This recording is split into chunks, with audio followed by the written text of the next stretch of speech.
Residential status of individual में normally आपको हमेशा क्या चेक करना होगा? सबसे पहले तो आप बेसिक कंडीशन चेक करोगे। बेसिक कंडीशन नंबर 1 क्या है? बेसिक कंडीशन नंबर 1, इंडिया में उस पर्सन का स्टे होना चाहिए 182 डेज या ज्यादा, कब? रेलिवेंट प्रीवियस ईयर में। या फिर इंडिया में उस पर्सन का स्टे होना चाहिए 60 डे या ज्यादा, कब? रेलिवेंट प्रीवियस ईयर में। प्लस क्या? 365 डे या ज्यादा होना चाहिए उसका स्टे, कब? लास्ट 4 प्रीवियस ईयर में। ठीक है, दोनों में से, इन दोनों में से आउट ऑफ दीज 2 या तो आपने क्या करा, एनी वन आपने सेटिस्फाई कर दी तो आप हो रेजिडेंट, कोई भी सेटिस्फाई नहीं करी तो आप क्या हो? Non resident. जैसे ही नॉन रेजिडेंट हो, क्वेश्चन आपका इधर ही खत्म। लेकिन आप रेजिडेंट हो तो फर्दर चेक लगाओ किसका? एडिशनल कंडीशंस का। एडिशनल कंडीशन का क्या चेक है हमारा? एडिशनल कंडीशन ये कहती है अपने पास 2 कंडीशंस हैं। इंडिया में वो पर्सन का जो रेजिडेंशियल स्टेटस है, आप रेजिडेंट होने चाहिए फॉर एटलीस्ट 2 ईयर, कब? जो पीछे वाले अपने 10 साल थे, लास्ट 10 PY में। एंड क्या? आपका इंडिया में स्टे होना चाहिए 730 डे या ज्यादा, कब?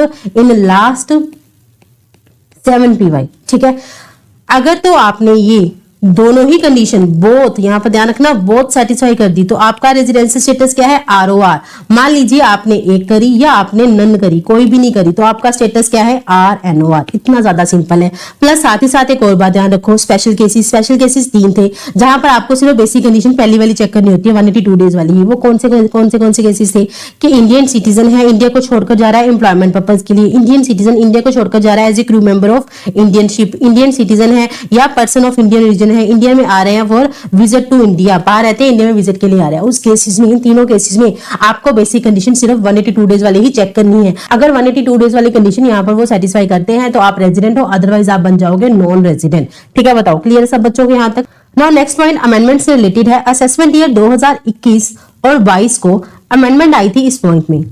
उन्होंने बोला कि अगर इंडियन सिटीजन है या पर्सन ऑफ इंडियन ओरिजिन है, प्लस इनकी total income excluding foreign source income, foreign source income को छोड़कर, मतलब फॉरेन वाली इनकम को हटाकर सिर्फ इंडियन इनकम को कंसीडर करते हुए, अगर उनकी टोटल इनकम 15 लाख से एक्सीड करती है, मतलब 15 लाख से ज्यादा है, और इनका इंडिया में स्टे 120 डेज या इससे ज्यादा है इन रेलिवेंट प्रीवियस ईयर, ठीक है, प्लस 365 डेज या ज्यादा है इन लास्ट 4 प्रीवियस ईयर, तो उस केस में इनको हम इंडिया का रेजिडेंट मान लेंगे।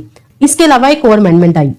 उन्होंने बोला अगर इंडियन सिटीजन हो plus total income excluding foreign source income, मतलब other than foreign source income, exceed करती है 15 लाख से, plus not liable to pay tax in any other country, उस केस में आपको इंडिया का डीम्ड रेजिडेंट मान लिया जाएगा।